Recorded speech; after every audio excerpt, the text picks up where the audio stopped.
This week, a Critiquing Comics double feature. Jason and I discussed the post-Civil War horror comic Rougarou by Giles Clark and Jose Rondon. Does it exceed the bog-standard indie horror comic?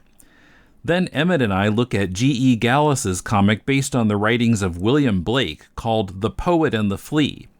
What happens when someone very knowledgeable about Blake reviews this comic with someone who knows nothing about Blake? First, if you appreciate the work we do on deconstructing comics on our other podcasts and want bonus content, we'd love it if you'd support the show at patreon.com/deconcomics for as little as $2 a month. Our monthly issue-by-issue look at 1960s Amazing Spider-Man comics is available to patrons chipping in at least $4 a month.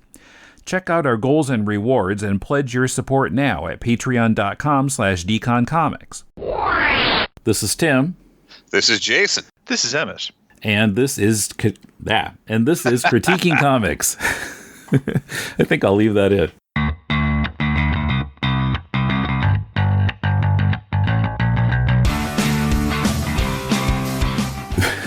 Welcome to Critiquing Comics. This is Tim in Tokyo with Jason in Portland. Welcome.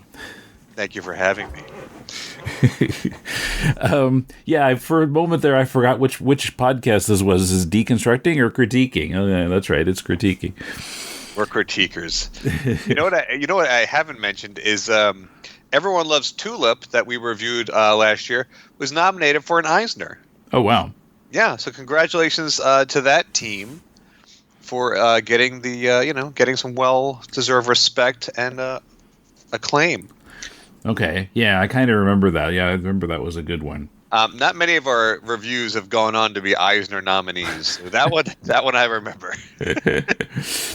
And we'll take credit for it. We promoted it so that it got an Eisner, right? Was it the talent and expertise and storytelling of the team, or was it the little mustard that Tim and Jason put on it? You never know, kids. Send us your books. They could be Eisner nominees. Well, the comic we got today, I don't know if it would get nominated for an Eisner, but I thought it was pretty strong. We're trying to figure out how to pronounce the title. Okay, on the count of three, let's both say the title. You ready? 1, 2, 3. Rougarou. I think it's a title that has to be said by multiple people at the same time. It's a chant, right? Or it could be said by Scooby-Doo. Rougarou. Yeah, you can put a lot of different spins on this. It sounds natural coming out of his mouth. Apparently it's like a French, Creole, Louisiana type. Although I guess that part of the story happens in Savannah, Georgia. Or is it a Native American word? That's the Wendigo. They talk about the Wendigo. Right. Never. Okay, so if it's French, I never pronounced any of those words that Remy LeBeau would say in those old X-Men comics. Like every other word was like some sort of French phrasing, just so you never forgot that he was French. Yeah. Don't forget he's French. Yeah. Okay, so Rougarou. I have a little synopsis of what we're going to talk about. It's 1868 in the Colorado properties, and a young girl named Emma steps out into the night to get some water from a water pump. She's immediately attacked by a humanoid-like creature that her father manages to drive off by shooting it, but not before it gravely injures his daughter. As he waits for help, he's visited in the morning by Deputy Marshal Ira Sedgwick, no relationship to Kira Sedgwick, appears and explains that the creature was once a man named Ezekiel, and then explains his own history with Ezekiel and the origin of the curse. That is, if you believe him. Right? So we don't want to ruin the ending, but it's got some twists to it, and it's a standalone supernatural western from writer-editor Giles Clark, pencils and inks from Jose Rondon, colorist Felipe Obando, letterer and world design, and the logo is by Zach Ketz. So yeah, it's a big team. Giles Clark. I'm always curious when someone is a writer and an editor. Yeah, normally I would recommend against that, but it doesn't seem to have held this project back. No, but the whole point of an editor is to get a second opinion, right? Mm-hmm. Is to have a filter to sort of call out some of my blind spots and things that I wouldn't necessarily notice. Yeah. So I often work with a gentleman named Joel Enos, who's a longtime editor at Viz, and he works with me in a freelance capacity. And he has like the exact opposite life that I do. He's got kids. He's at him and his partner have been together a long time. They've been married a long time. He operates on a very different sphere than I do. So he'll point out things that I would never catch. And that's the benefit of having an editor. I also work with, well, I shouldn't say, but I don't want to throw everyone under the bus. But yeah, it hasn't hurt this project, but part of having an editor is to push back on some things. And there was one point in here where I think an editor may have smoothed something out. But enough about me. What do you think, Tim? What did you think of Rougarou? Yeah, I thought it was pretty strong. Well, and yeah, not to spoil it, but there is a twist at the end that I did not see coming at all. And, I thought, okay, this is going the predictable direction. And, we've seen a million of these on critiquing comics and blah, blah, blah. Oh, right? It made me so happy. Yes. This story is really well told. I'd say half of it is about a flashback. And it has a really familiar setup that it does sort of turn on its head. And the other thing I thought was really, really smart about this team was that this could be the first issue of a 100-issue series, or it could be a standalone, right? Like some of the other first issues that we look at, it doesn't come to a full conclusion. It doesn't tell a full story. This one has a complete setup that you want in a first issue. It's a really, really strong first issue, or it's a strong standalone issue. Yeah, well, in the essay at the back, they don't seem to have kind of made up their minds if this is the end or not. And why should they? If this does well or can find a publishing home, then there's room for growth. That's what you want in a pilot episode. Like you and I can imagine what could happen next, but it has a complete storyline. It's satisfying. It's just a really, really good template for a standalone issue. Now, any feedback to the team? Anything that you want to? So I was kind of looking at the artist's storytelling, and that seemed really good. I was looking for things to complain about because there weren't very many. Right. But one thing that kept jumping out at me was the buildings, because the buildings looked too perfect. You can just see the ruler that's being used to draw them. And particularly on page 23, where the corner of the house is like pushing into the foreground of the panel. It's like, why is this house taking up so much of the panel? And I'm not sure exactly what you would do to make the buildings blend in a little more, but you can just see the ruler strokes practically. Okay, you've made a good comic. That's the thing that we're complaining about. Yes. Yeah, I was scrounging for complaints, and that was what I found. Okay, I have one concern, and it's really just a storytelling choice. There is the mechanism of the curse. There's a character, and they become cursed. And because this is a standalone, it's a flashback, you have to get through things pretty quickly. And these two gentlemen, they break into a slave's quarters, and immediately there's like voodoo dolls of them in the fire, and I was a little puzzled about that. So she's thrown the voodoo dolls of both of these Confederate soldiers into the fire before they got there, and not both of them are not cursed. One of them is cursed, although both of them are in the fire. And then she puts a curse on one of them, and he to turn him into this monster, who immediately then kills her. Yeah, and she seems pretty pleased about that. Yeah, so they allude at the back of the comic that there could be more to this character, and I hope there is. And the other thing I just want to point out is this is the only African American character in the story. And they are a witch doctor or a witch, or they have some sort of magical powers. And you just want to be just wary of leaning into too many tropes. Yeah. With the characterization. But again, the story is moving so quick that I think if you were to continue this, I would just populate the world with different looking people and different cultures, and not everybody. There is just that trope, of like the shaman, the witch doctor, the voodoo person is always a person of color. Mm-hmm. But there are Native American characters in here too. Yeah, that's true. Well. It meets up with some Algonquins in the flashback. Yeah, so I just feel like that one scene at the break. There's a break into the curse scene. It goes by really quick, but you sort of have to get through it really quick. So that was one. If you could slow down any part of this comic and spend a little bit more time with it or smooth it out, it would be the cursing scene. But again, really minor complaint. It's really the pacing has to move quick in this. Mm-hmm.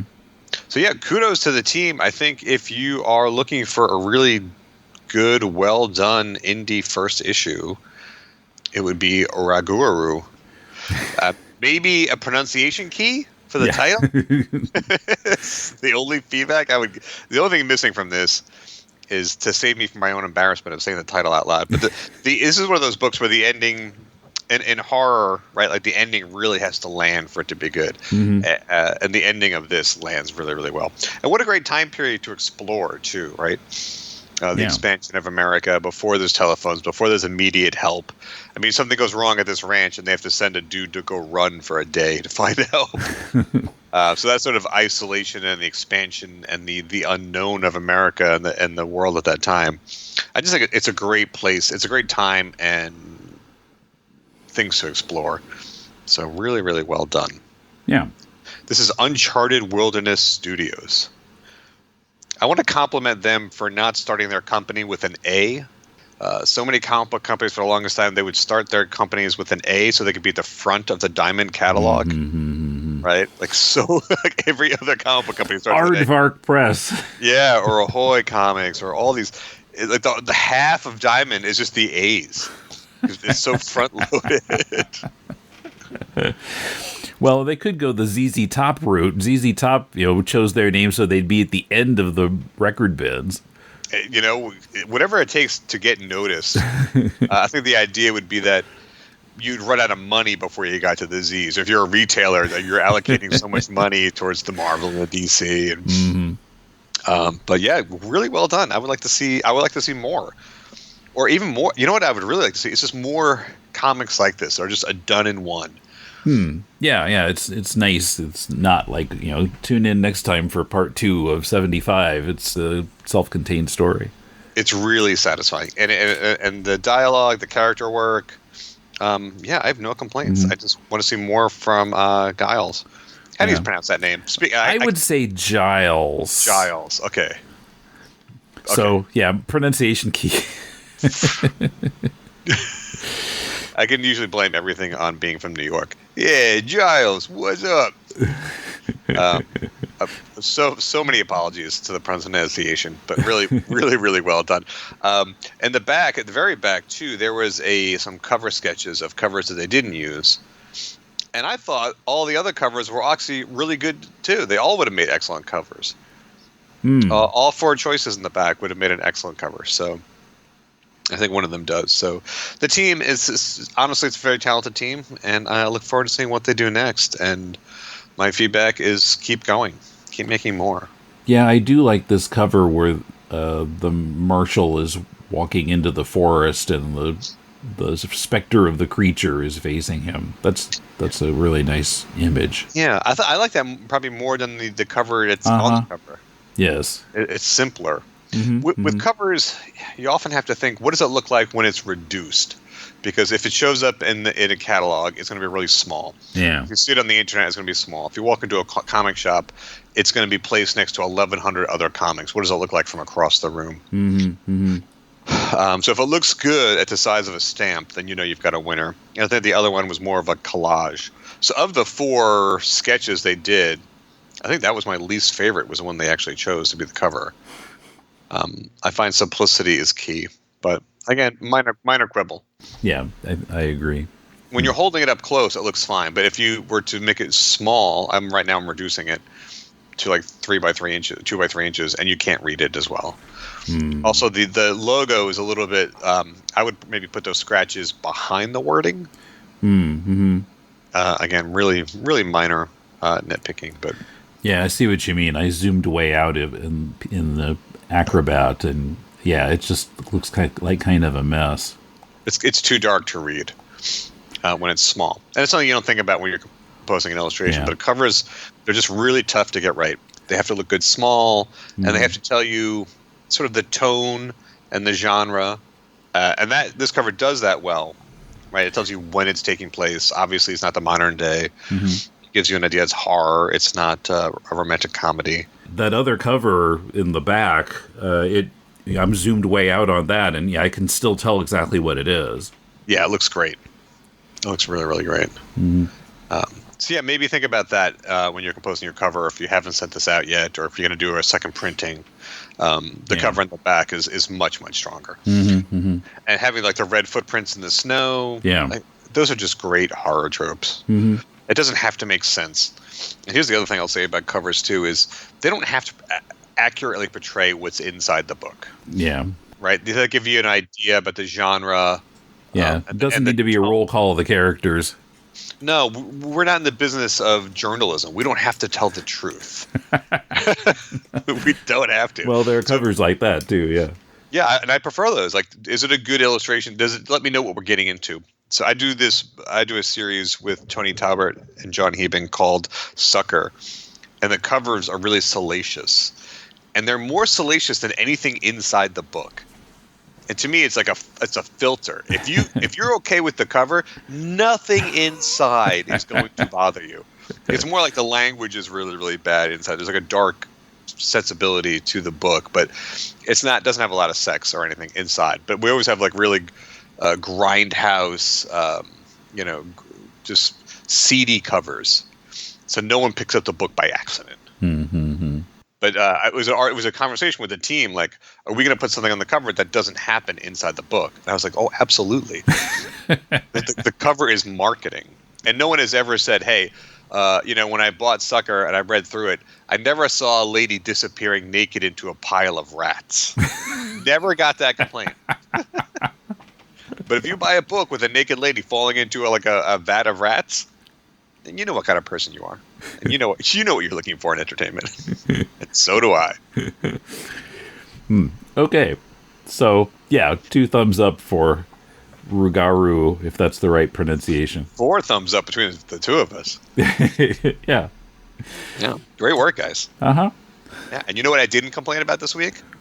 What? Lettering. Yeah, I had that on kind of in my mind, like lettering problems. Nope, can't find any. Not a single one. Great job. Check the show notes for a link to buy Rougarou on comiccity.com. Jason mentioned that Everyone is Tulip, a graphic novel by Dave Baker and Nicole Gu, was nominated for an Eisner. Unfortunately, it didn't win, but our hats are off to them for being nominated. Jason and I reviewed the book in Deconstructing Comics 697 last year, and also in that episode I interviewed Dave and Nicole. I'll link to that one in the show notes. Coming up, a comic based on the work of William Blake, reviewed by someone who knows Blake well, Emmet, and someone who has no experience of Blake, me. Is this comic of interest to non-Blake fans? What kind of image does it give us of Blake, and is it accurate? But first, a reminder to join us for 20th Century TV and music trivia quiz videos, and more on our Patreon page. Every month, patrons donating $4 a month or more also get a full-length podcast episode reviewing an issue of The Amazing Spider-Man by Lee and Ditko, and will continue through the transition to John Romita Sr. Check out our goals and rewards at patreon.com/deconcomics. If you'd rather give a one-time donation, you can do so via PayPal by sending it to mail@deconstructingcomics.com. We appreciate your support. I crave superheroic content. Let's see what's on. I want you to tell all your friends about me. What are you? I'm Batman. Nah, I don't think so. I'm Batman. Not really what I'm looking for. I am vengeance. I am the night. I am Batman. Ugh, absolutely not. This is Robin the Boy Wonder. I'm Batman. Aha, now that's more like it. If you see Adam West as the one true Batman, then this is the podcast for you. Tune in every other Thursday on your favorite podcast source to hear Tim and Paul discuss the 1966 series and everything connected with it. What's the podcast called? To the bat poles, to the bat poles, to the bat poles. All right, I am back now with Emmet. Jason is gone. I'm with Emmet this time. How are you doing? I'm very well, thanks. How are things, Tim? Okay. So we got this message on Twitter from G.E. Gallas, who says, "Hey, Tim, I was hoping, if you haven't already, you might check out my free webcomic, The Poet and the Flea. It's about the 18th century poet-painter William Blake and his nightmarish creation, The Ghost of a Flea. The complete Volume 1, 95 pages, are already up on Tapas, and brand new, never-before-seen pages of Volume 2 are coming soon. It would mean a lot to me if you'd read it, and if you like, tweet about it. Thank you so much." And she gave me the link. So I thought, this was natural for critiquing comics. So here we are. And since I know, I guess I know something now. I knew zero about William Blake. I thought maybe Emmet knows something about William Blake, because we don't want two people who know nothing about William Blake talking about this comic. So we'll only have one who knows nothing about William Blake and one who does know something about William Blake. Yes, well, at a young age, I was given a copy of Blake's Songs of Innocence and Experience, which featured all of his handcrafted illustrations. And even as a young age, I could gather this was really heady stuff. Mm-hmm. And I think it's interesting that I received this book of Blake's work and it was given to me as, oh, well, this is a great poet. And I think the comic by G. Gallas also sort of taps into this idea of here's a story that subverts what we know of William Blake and this idea of William Blake and the poet, the sensitive soul. But the more you read about Blake and his work, the more it becomes clear just how deeply weird he was. Mm-hmm. And that's what I find interesting about Blake. He is what we would call today an outsider artist. And Gallas sort of touches on this in the comic, where there's this sense of people think he's, trucking with the devil, that he's mad. But he was somebody who was working commercially, producing illustration, but at the same time would insist on introducing his strange cosmology and theories about religion and our physical bodies and sensuality into the work. And I don't want to speak too much on this because I am not able to give a full grasp of Blake, but I think there's so much there, and there's so much that's really interesting about him as a poet and as an artist and as a man, that I think this is a great opportunity to sort of touch on him and his work. And I think I read the Tapas edition of the comic, and what I thought was really heartening was to see all these comments on each entry in Gallas's comic where people are saying, "Oh, I'm going to read Blake now," or "Oh, I remember this story from a biography of Blake of what his father did to him. Oh, I remember. People are recognizing things that she's drawn on." Mm-hmm. So, insofar as you could consider this, hey, let's talk about William Blake, great opportunity.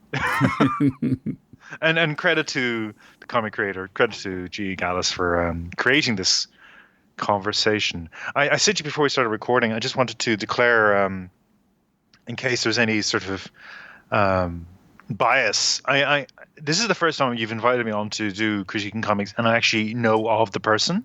Uh-huh. So I don't think I've ever interacted with G. Gallas directly, but I remember whenever I was trying to get the word out about an indie comic creator or whatever, I would be promoting something I'd done, she would retweet it. And I've noticed that she does a lot of sort of advocacy for the indie comics scene.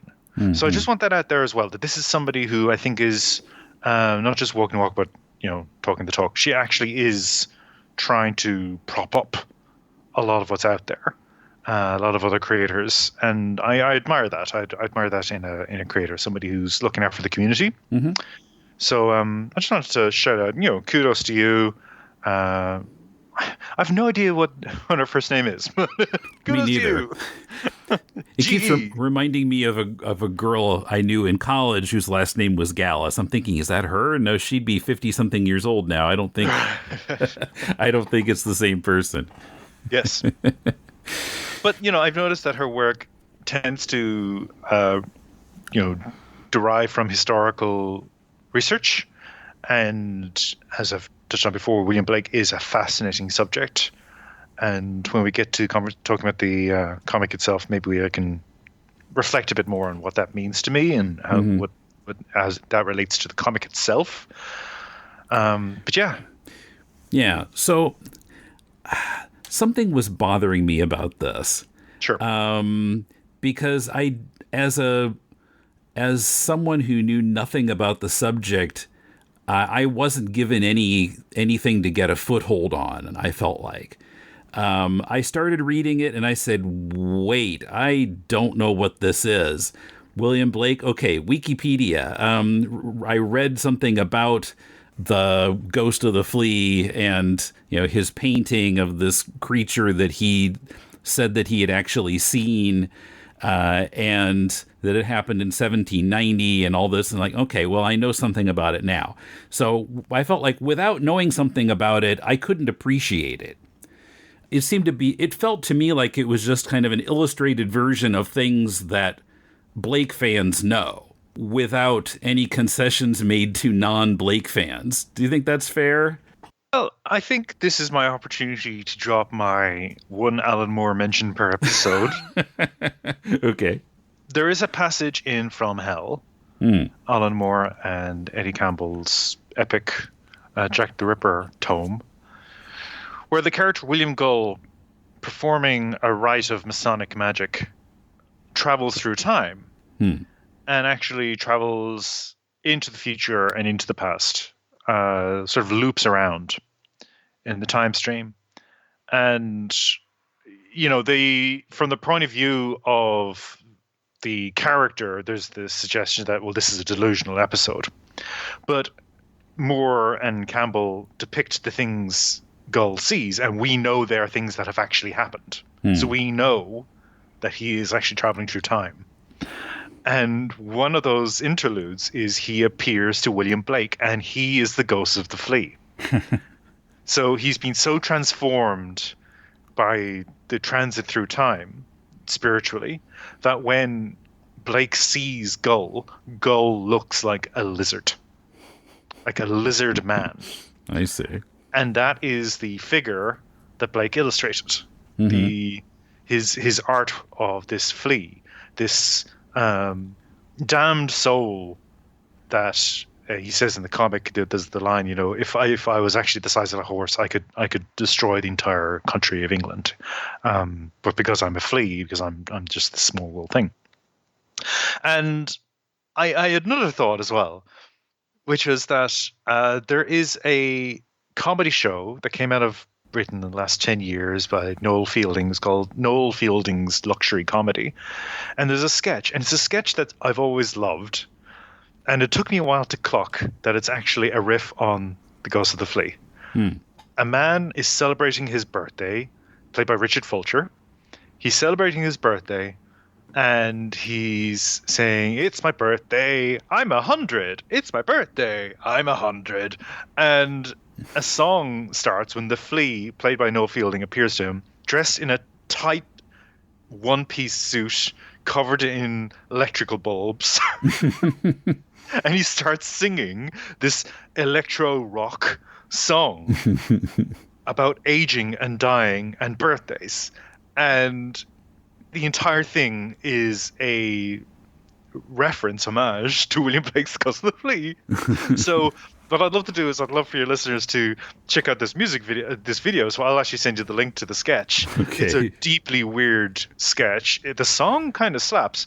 And these two things, From Hell and Lowell Fielding's luxury comedy, couldn't be further apart in terms of their nature, their tone. But they both draw from William Blake, and I think they both seize on that aspect of Blake that, confused me as a teenager when I read Songs of Innocence and Experience, which is that he is not your academically verified, poet of genteel manners or class or anything of the sort. He is weird. He's deeply, deeply weird. And Gallas, I feel, is introducing people to maybe some of the circumstances of Blake's life, but I think there is a lot of meat on. There's lots of stuff being left on the table here that we could really get into. He was somebody who suffered from ill health most of his life. He was interesting as far as his views on sexuality and sex, and something that maybe my dad. I don't know if my dad was aware when he gave me that book as a teenager, but there's lots of stuff about Blake where you're going, oh, okay, he had some line once about I wish my wife could be more like my whore. I'm paraphrasing, but this, he's not somebody. He was not this sort of genteel, sensitive soul that we meet in this comic book. Mm-hmm. He's much more complicated. Mm-hmm. And if I had a criticism of the work, it would be that. It would be, this is an introduction, but the barest of introductions to Blake. Mm-hmm. There's so much there. And maybe in a second volume we'll get into it more. But even the religious experience that we're showed here is much more complex when you actually read Blake. He's not somebody who looks at heaven and hell and agrees with that. His whole poetic mission is to merge heaven and hell, is to sort of take away the idea that the spirit and the flesh are divided. He's saying, no, we are one entity, and we sin and we do good works, and we shouldn't be trying to split these things down the middle so much. And can I read you a bit of Blake? Okay. All right. This is my favorite poem by William Blake. It's an obvious one. And I'm on Dry July this month, so maybe that's why I like it. I wanted to read it. Dear mother, the church is cold, but the alehouse is healthy and pleasant and warm. Besides, I can tell where I am used well, such usage in heaven will never do well. But if at the church they would give us some ale, and a pleasant fire, our souls to regale, we'd sing and we'd pray all the live-long day, nor ever once wish from church to stray. Then the parson might preach and drink and sing, and we be as happy as birds in the spring, and modest Dame Lurch, who's always at church, would not have bandy children, nor fasting, nor birch. And God, like a father, rejoicing to see his children as pleasant, as happy as he, would have no more quarrel with the devil or the barrel, and would kiss him and give him both drink and apparel. That's called The Little Vagabond. And all of these poems were accompanied by an illustrated piece by Blake that actually the process of his metalwork and the actual chemicals he was using, they were probably doing things to his brain. He was exposing himself to heavy duty chemicals at the time. The Mad Hatter. Yes, the use of mercury and all the rest of it. And in that tradition of the Mad Hatter. So I found it interesting that the comic had this idea of him being visited by the Flea, who's strictly presented as an evil demon, and also visited by Raphael, who's this good angel. And he even meets Voltaire, and they have a sort of discussion about heaven and hell and purgatory.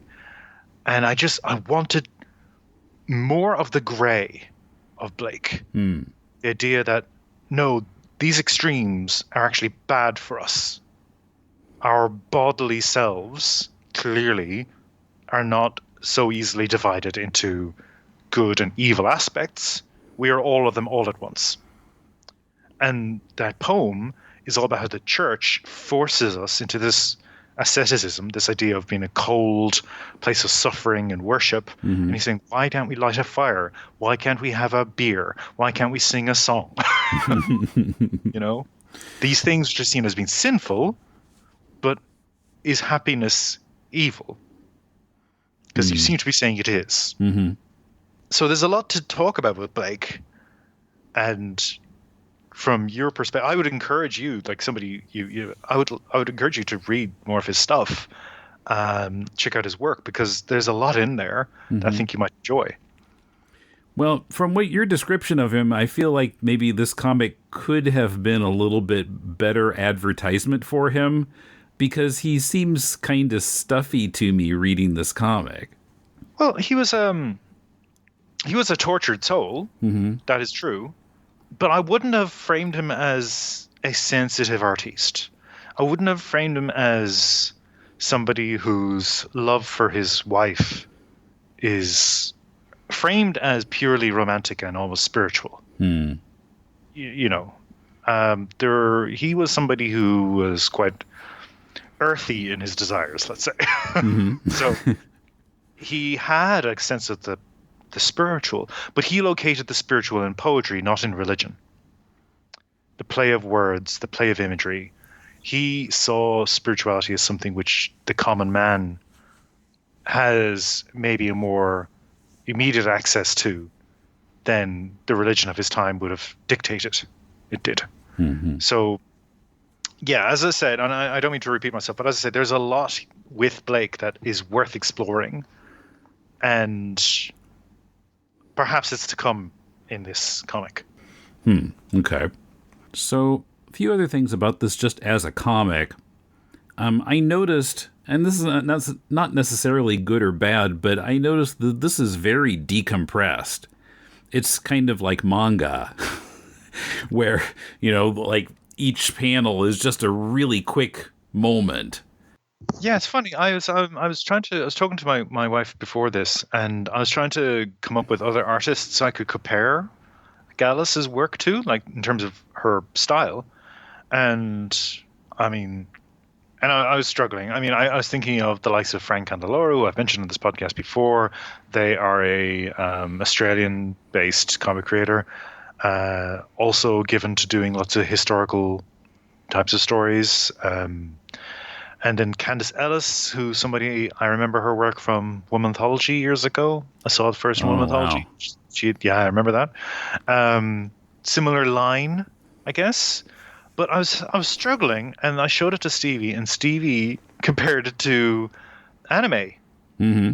Like, she was zeroing in on a sort of expression on the face. Mm-hmm. So anime, manga, I suppose. Hadn't occurred to me. And I kind of, if I were to do my due diligence, I'd maybe do a little more research into that. But like that style of like taking up a page to have like hands touching or an expression on the face change. Yeah, there are a lot of silent panels. A lot of silent panels. And a lot of people, again, in the commentary, the tapas community who were commenting on this were very supportive of it. Very sort of, oh, that's a beautiful moment. So the audience is there for this, I think. And maybe the webcomic is a place where this decompressed style actually thrives. Mm-hmm. Well, it got me to thinking. I mean, like a lot of the younger Western people, their main exposure to comics seems to have been manga. So it would make sense for them to do comics that are paced like manga, even if the art style isn't manga. Yeah, that makes sense. And I think there is a still refusal to acknowledge just how much of an influence manga's had on the West. Oh yeah, I mean you can see some influence on Marvel comics, even not as much, but it's there. Exactly. Yeah, I think we haven't quite reckoned with it. And also, not only that, we haven't quite reckoned with one of the reasons why, potentially, it's not just the style of the manga, but also the subject matter is so broad. Mm-hmm. And, American comics have broad subject reach. There are examples of American comics covering almost every genre, but in the main, we still tend to associate Western American comics with one or two principal genres, typically superheroes. Yeah. Now, I know that's not a sweeping generalization you can make. There are obviously so many creators working in different genres across different styles, but you say a comic book to a person, that's what they think of. Mm-hmm. Especially one who doesn't really read comics. Yes, exactly. One thing I wanted to suggest, she does her panel borders just like a line between the panels with no gutter there, no space. And that can be kind of confusing to read because sometimes it's hard to tell, like, is this line like the line between panels or is all of this one panel? I got a little lost a few times and had to kind of parse it for a second. And, you don't want your readers to have to stop and parse stuff. I don't know. Maybe younger readers are used to that, but I think even in manga, you'll see, the white gutters in between panels a lot of the time. Again, I do wonder if that's more in keeping with the webcomic concept, though, where you just have the scroll. You're just scrolling down. Mm-hmm. It's the infinite page. One example of it that I really loved was, I want to say it was page 39, where the page number actually, because this chaotic event happens, the page number gets lost in the page. It got stirred up. And I really loved that. I thought that was a great effect. So there's an awareness of page. Right. Okay, I'm looking at it now. I really like that. I just thought it was quite interesting. Little flourish. And perhaps I would have liked more of that kind of thing. But there's a lot of storytelling that has to happen. One place that maybe no gutters was perhaps better was on page 22. I've got it up on my Mac screen here, where you see Blake's face, except across the eyes, I think it's supposed to be a separate panel with some images of the demon or the flea or whatever it is that are taking up a shape that fits right together with the rest of his head. So you could argue that it's 3 panels or 1 panel. I'm not quite sure which way I'm coming down on this, but it's an interesting image. And, the demonic tongue matches the lock of hair. Right. And we also have this frightening moment, because this is clearly, again, is another vision, where Blake runs into a woman with an eyeless face. And, yeah, it's quite horrific, actually. It's a disturbing page, which is credit to the artist, I think. Did you feel that the creator was giving us anything about her opinion of Blake, or was it just like representing established things about Blake in a comics form? Well, this is where I would be interested in learning more about the reasons for doing this book. As I said to you before, I do wonder if it's a case of how we talk about Blake, that, there is an accepted version of him as, the starving artist and who produced great work, versus the complicated man who had very firm political, personal views on life and religion and poetry, and those things aren't as easily reduced to, a good man who died for his art, or who suffered until he died from his art. That's where I was a little curious about the depiction of him as this sensitive, because he was sensitive. He was highly sensitive, but it was the sort of the culturally acceptable version of that. This sort of wan, retiring figure. Whereas I chose that poem to read you before because I think it implies, he liked beer, he liked laughter. He wanted to party. Song. He wanted warmth, he wanted heat.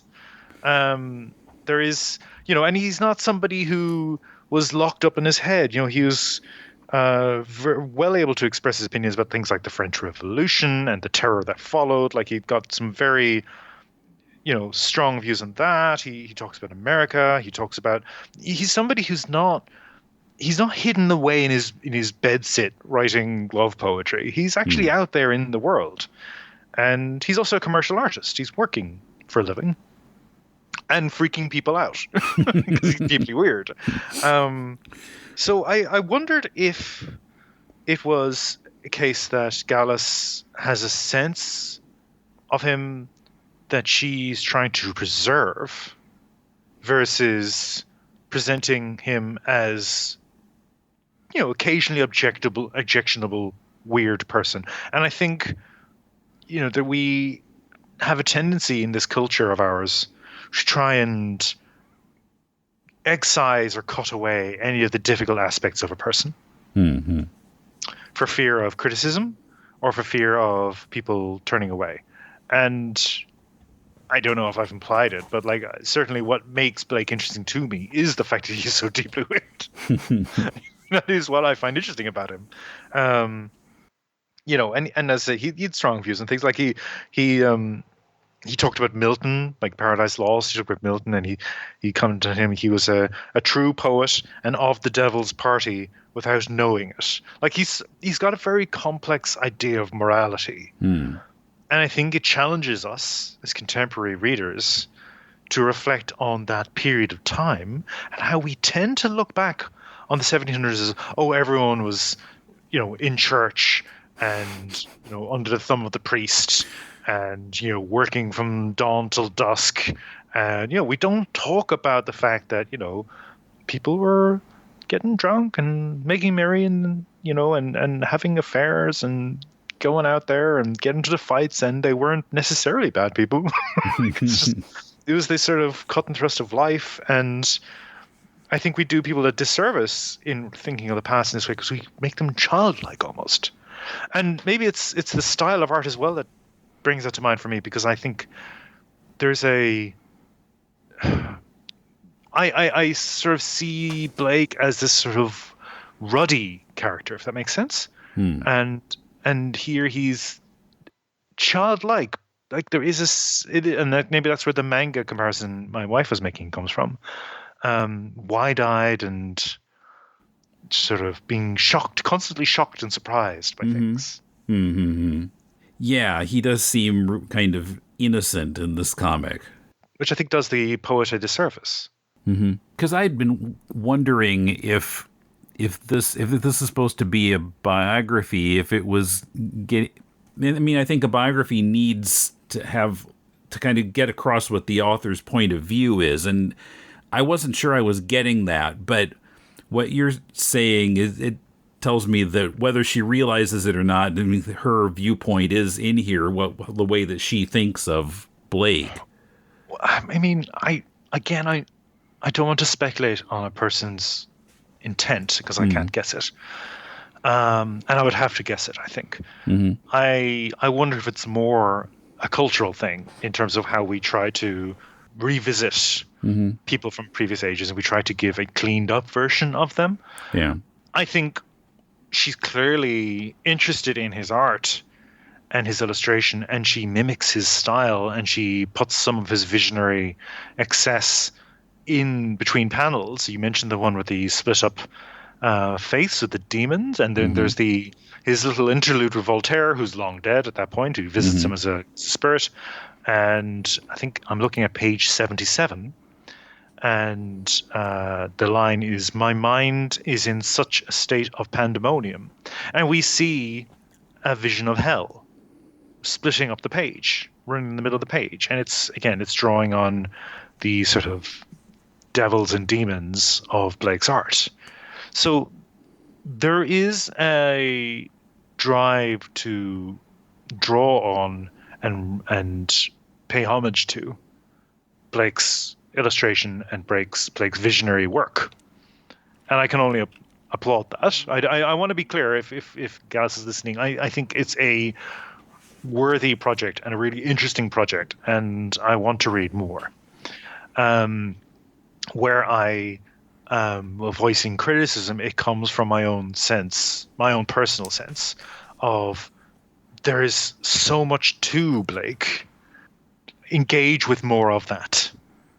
Is that fair? I hope I'm not being cruel. I just feel, there's a sense of he's a complicated person.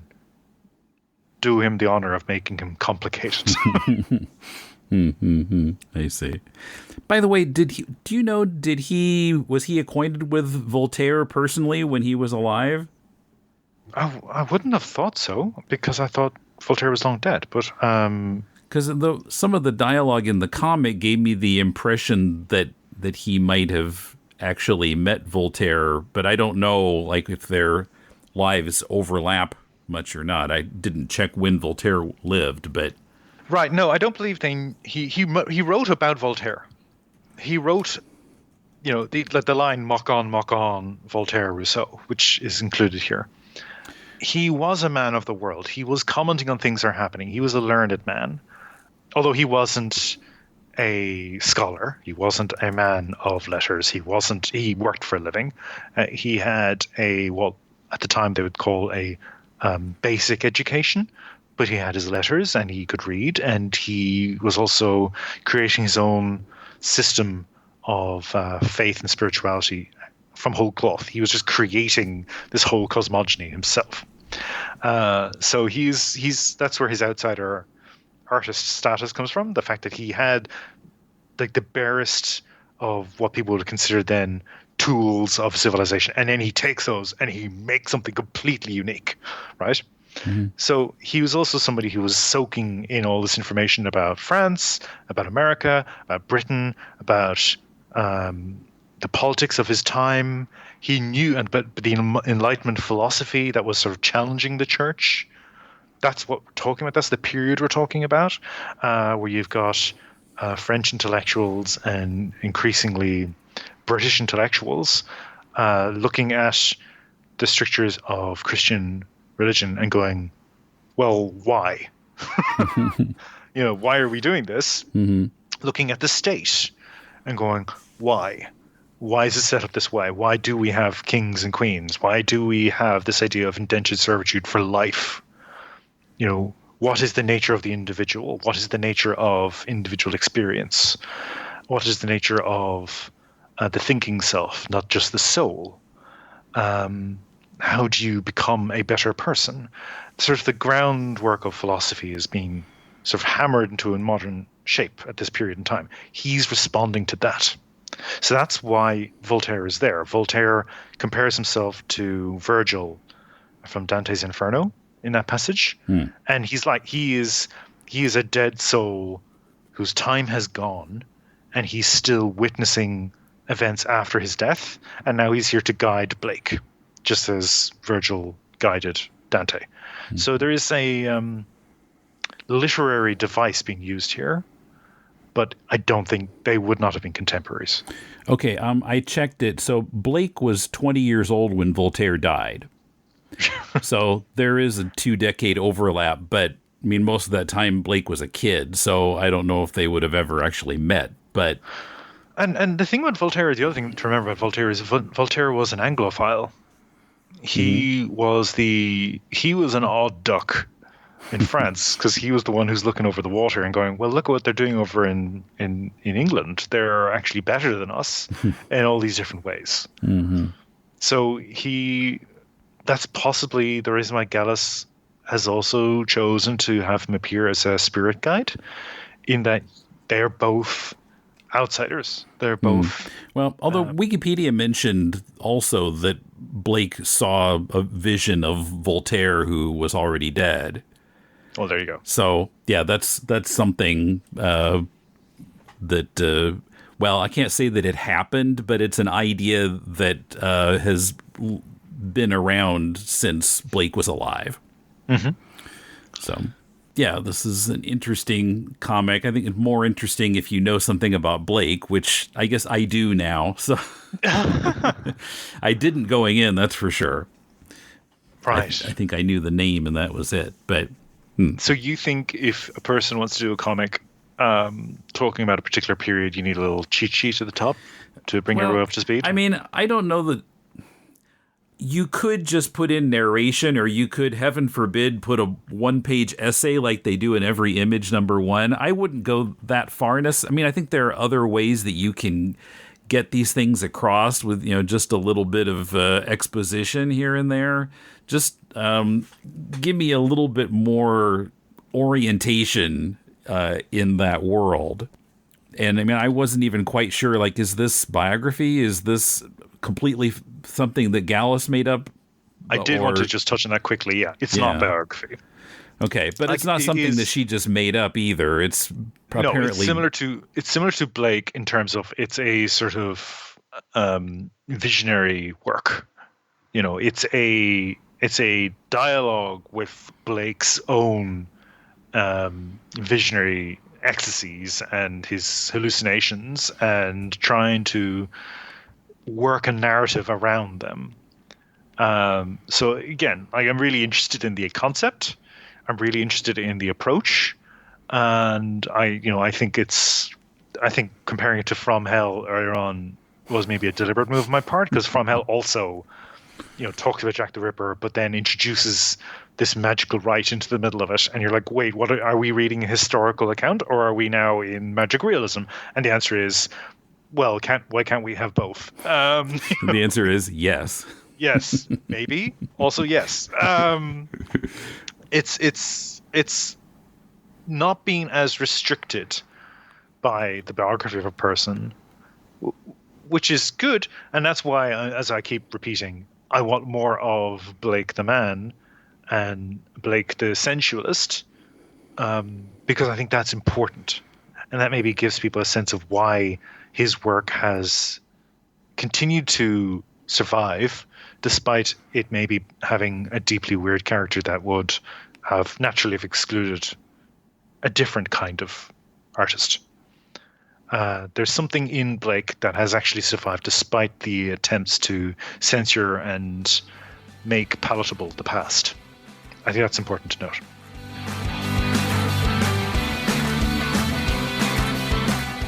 In the show notes, I'll link to The Poet and the Flea on the Tapas Comics site.